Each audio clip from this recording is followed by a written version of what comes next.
Buenas, yo soy la doctora Aura Pérez Escalante de la Universidad Central de Venezuela, Facultad de Medicina, del Diplomado de Emergenciología.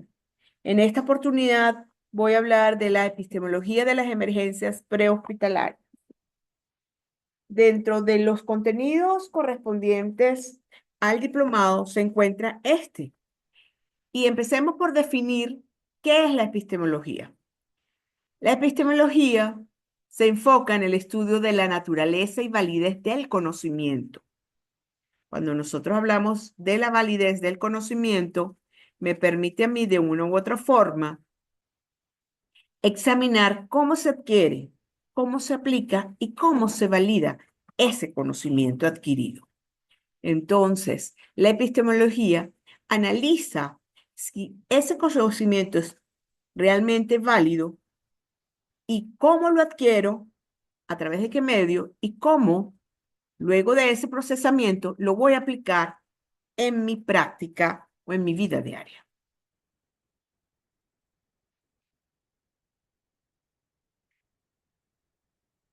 La epistemología, de una manera u otra,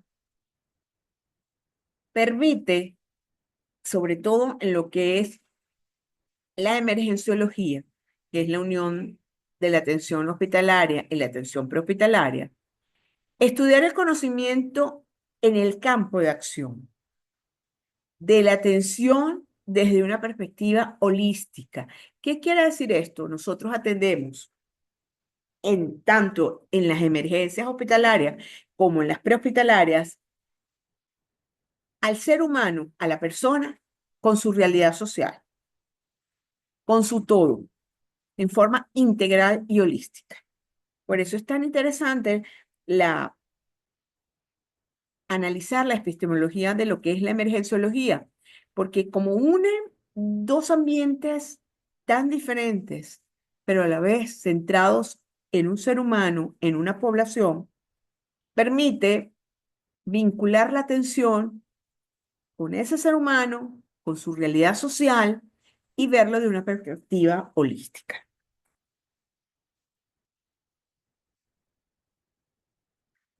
La atención hospitalaria, ¿qué es? Se refiere a los cuidados en salud brindados en una institución, tanto pública como privada. Es el diagnóstico, el tratamiento, la curación que se realiza dentro de estas instituciones públicas o privadas.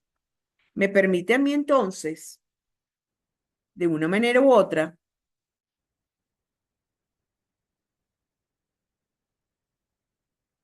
aclarar lo que es la atención prehospitalaria. La atención prehospitalaria es aquella que se brinda antes de llegar a las instituciones de salud. Es desde el momento del incidente que ocurre a ese ser humano.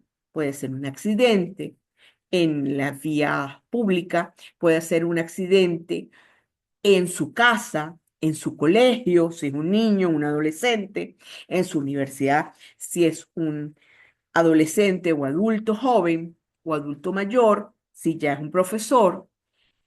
Es el accidente o el inconveniente que puede ocurrir en cualquiera de las facetas de la vida de las personas, fuera de la institución hospitalaria. La hospitalaria es dentro de las instituciones. La prehospitalaria es antes de llegar a ese hospital. Yo necesito una atención a salud y son todos aquellos cuidados que se realizan antes de la llegada de ese ser humano, bien sea lesionado o paciente, a una emergencia. De manera que complementen la atención a través de la estabilización de los pacientes o los lesionados que lleguen en forma crítica. Muchas veces, vamos a poner un ejemplo, muchas veces nosotros encontramos que la atención puede ocurrir solo en la parte prehospitalaria. Vamos a suponer que es una carrera que está ocurriendo en Caracas y las personas van corriendo y uno de los corredores se sintió mal, tuvo una descompensación, fue atendido en una unidad de transporte de traslado de pacientes, quiere decir una ambulancia de cualquiera de los tipos, que más adelante vamos a ver cuáles son los tipos. Y esa persona la compensaron, se sintió mejor y se fue para la casa. Fíjense ustedes que esa atención prehospitalaria de ese caso, que no fue crítico, la persona se descompensó, la compensamos,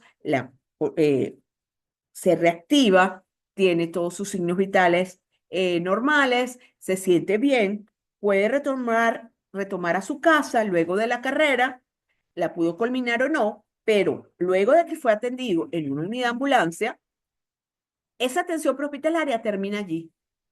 Diferente a que ese mismo corredor se cae, tiene una lesión en un tobillo, tenemos que hacer la atención inmediata en el sitio de la caída, lo trasladamos a la ambulancia, luego, por su condición que tiene que ser atendido hospitalariamente, porque hay que hacerle una rayos X de tobillo, hay que chequear cómo está, además su estado de deshidratación, o sea, miles de situaciones luego de la caída, eh, necesitamos, y el criterio fue traslado a un servicio hospital inmediatamente a la unidad de emergencia. Entonces, ese traslado va a ser para que comience la atención hospitalaria.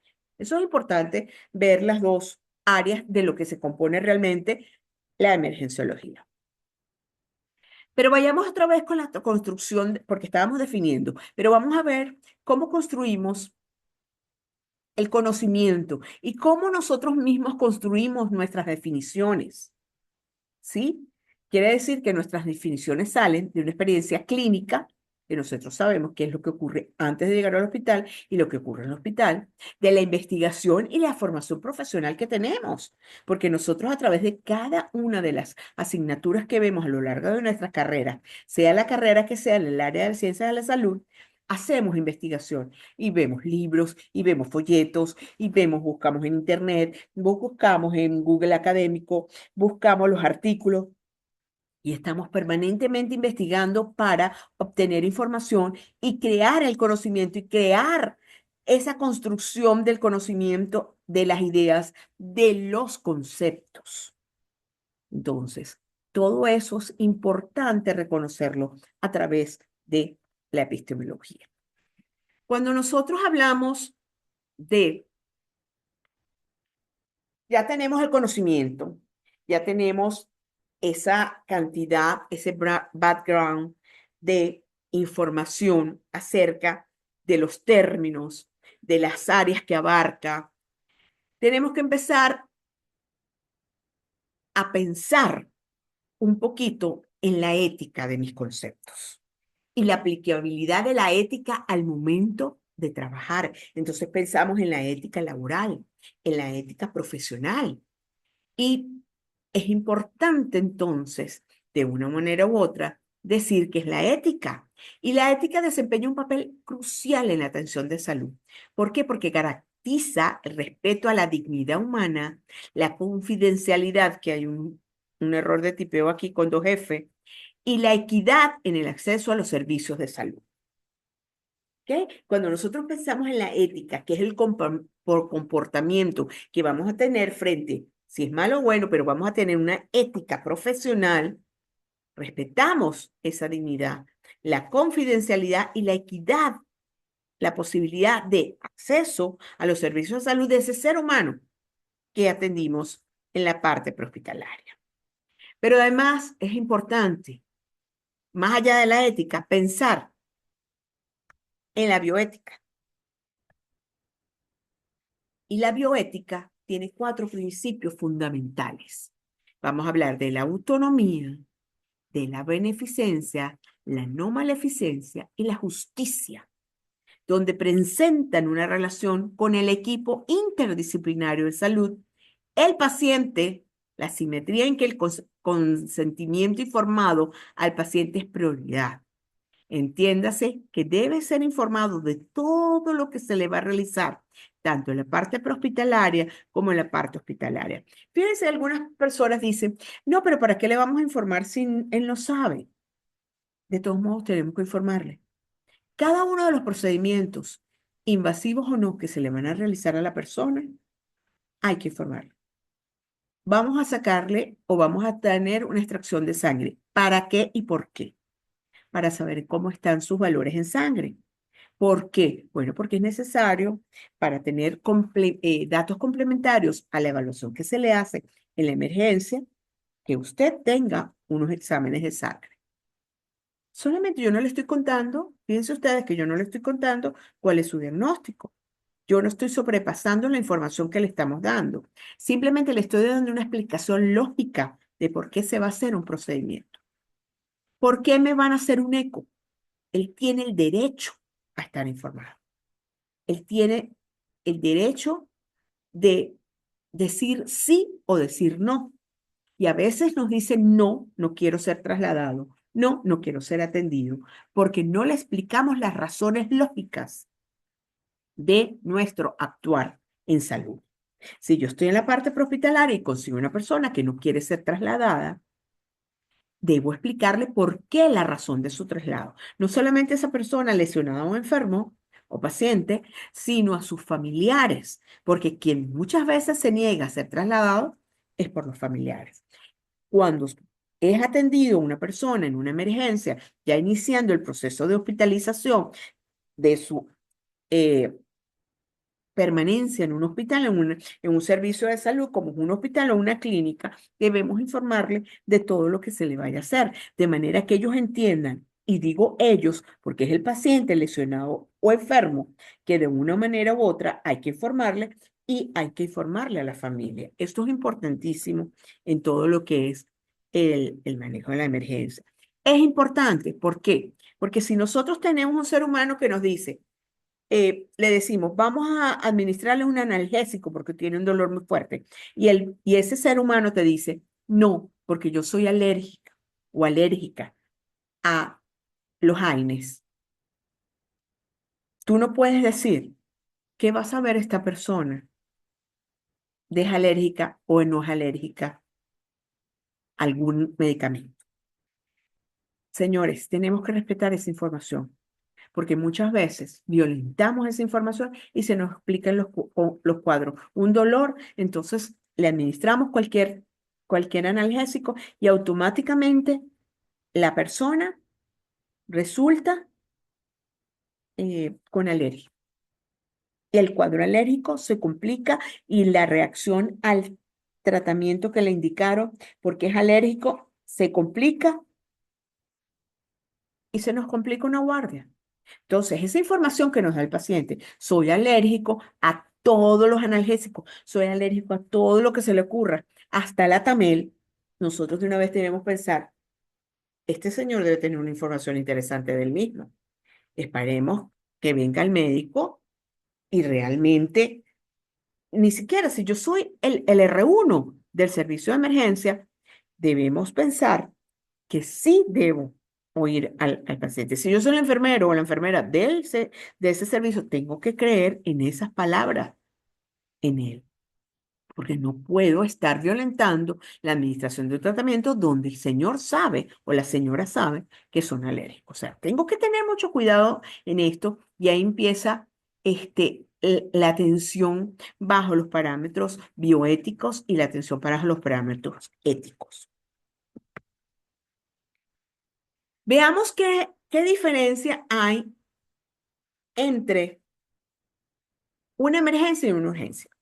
Una emergencia, de acuerdo a la Organización Mundial de la Salud, es aquella en la que le falta asistencia a conducir, que en la falta de asistencia conduciría a la muerte en minutos. La urgencia, de acuerdo a la OMS, se puede definir como la aparición fortuita en cualquier lugar o actividad de un problema de causa diversa y gravedad variable. Fíjense ustedes que la emergencia tiene prioridad frente a la urgencia. Y nosotros encontramos servicios de salud que algunos se llaman emergencia, otros urgencia, y tenemos conflicto entre eso, sobre todo aquellas personas que migran.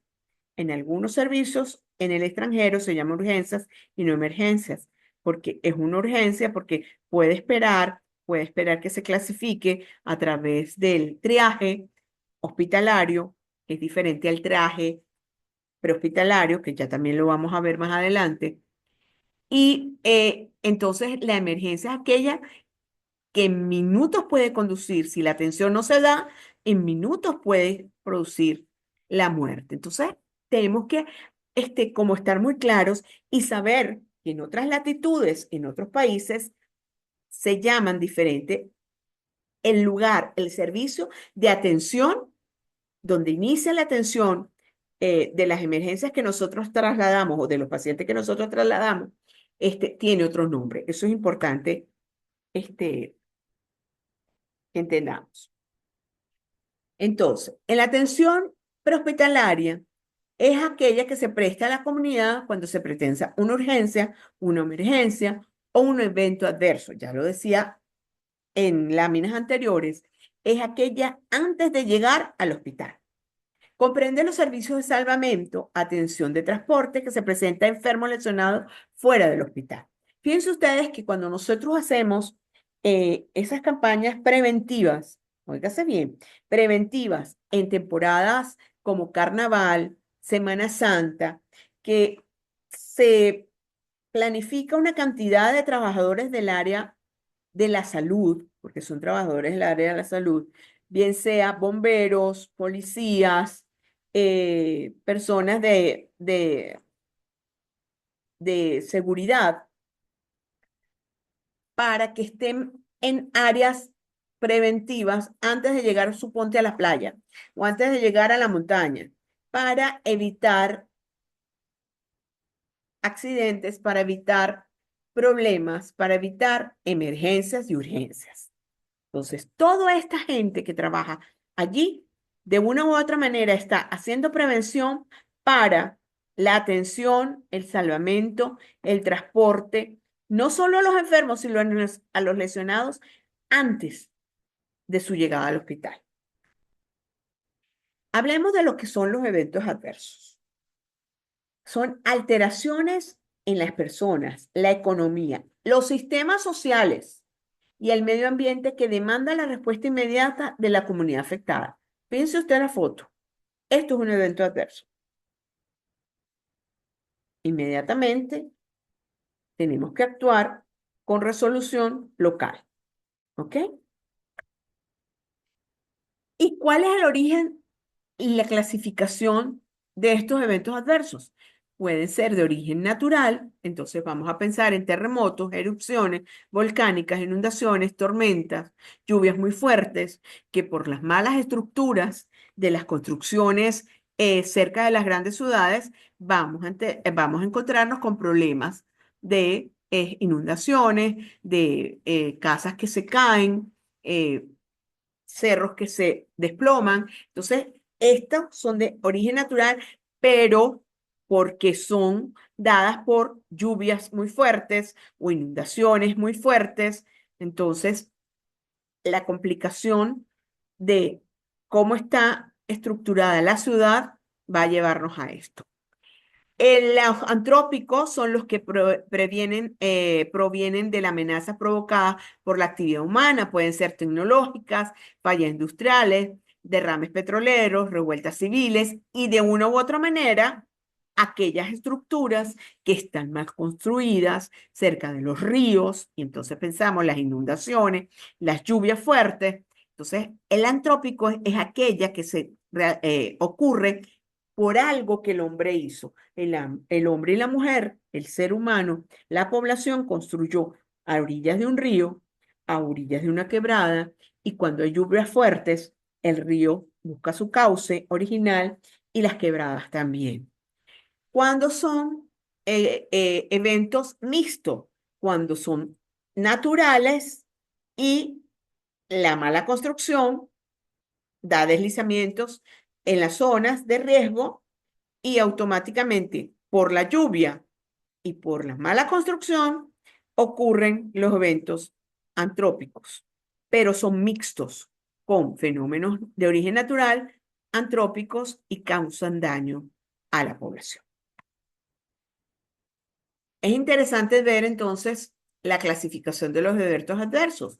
Por su impacto tenemos nivel 1, nivel 2, nivel 3, nivel 4, en donde el nivel 1 es cantidad de familias o situación que puede ser atendido por los recursos de emergencias como un incendio, donde los bomberos lo atienden. El nivel 2 es una cantidad de personas que necesita recursos adicionales a los dispuestos para la emergencia, así que llegue a exceder su capacidad. Por ejemplo, inundaciones en áreas urbanas, siendo necesarios los fondos para la atención a afectados. El nivel 3 es la cantidad de familias o situaciones para ser atendidas. Requiere apoyo de otros estados. Quiere decir que ocurrió algo en Vargas y Miranda apoya, Caracas apoya, Carabobo apoya, por ejemplo. Cantidad, el nivel 4 son cantidad de familias en situación que para ser atendidas requieren de apoyo nacional, lo que ocurrió en Vargas. Fue un apoyo nacional e internacional que necesitamos porque Vargas, perdón, La Guaira, el estado de La Guaira. Lo que pasa es que todavía no me acostumbro a cambiarle el nombre. El estado de La Guaira no tenía capacidad resolutiva para que en ese momento que ocurrió, que sí se llamaba Estado de Vargas en el 99, no tenía capacidad resolutiva para solucionar la cantidad de personas afectadas frente a las lluvias. Entonces, cada uno de los niveles me permite a mí ubicar quiénes son los responsables, quiénes son los que deben ayudar. Si se excede, si ya no es el municipio que puede dar la resolución, ya tenemos que llamar a otros municipios, cambia de nivel. Ah, pero si cambia de estado, ¿por qué? Porque requiere de otros estados, otras personas que nos ayuden, otros gobernadores que vengan a ayudar. Y es un tipo 4 cuando todo el país se ve abocado a buscar, a ayudar y apoyar en estos eventos que ocurran en un estado X. Como les comenté, en este caso, el estado de La Guaira, que en el momento que ocurrió, este se llamaba Estado Vargas.